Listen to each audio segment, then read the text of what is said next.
ধলাইয়ে ৭.21 কোটির নতুন স্কুল ভবন বিদ্যারতনপুরে সূচনা করলেন মন্ত্রী কৌশিক।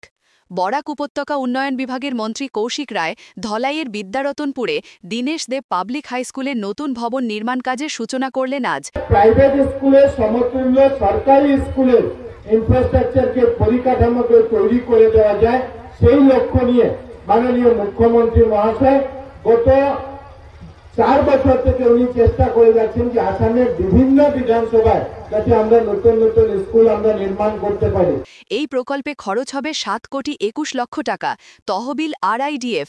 মন্ত্রী লাই জানান, মুখ্যমন্ত্রীর প্রতিশ্রুতি অনুযায়ী এই অর্থ অনুদান দেওয়া হয়েছে এবং স্থানীয় বিধায়ক নিহার রঞ্জন দাস ও সাংসদ পরিমল শুক্ল বৈদ্যের সক্রিয় প্রচেষ্টায় ধলাইয়ের উন্নয়ন হচ্ছে।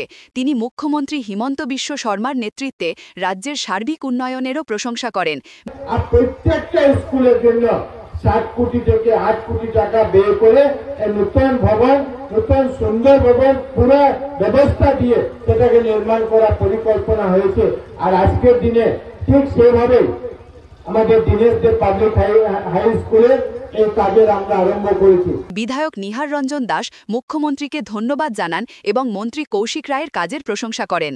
আমাদের জন্য আসাম সরকার 50 কোটি টাকার PWD রাস্তা মঞ্জুর করেছে, কিন্তু একটা সময়ে সেটাকে 27 কোটিতে নিয়ে আসা হয়েছিল।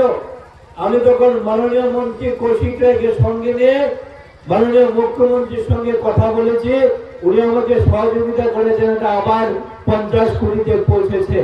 মাননীয় কৌশিক রায়ের এই অবদানকে আমরা স্বীকার করি। এই ধলাইবাসীর পক্ষ থেকে ওনাকে আমরা ধন্যবাদ এবং কৃতজ্ঞতা জানাই।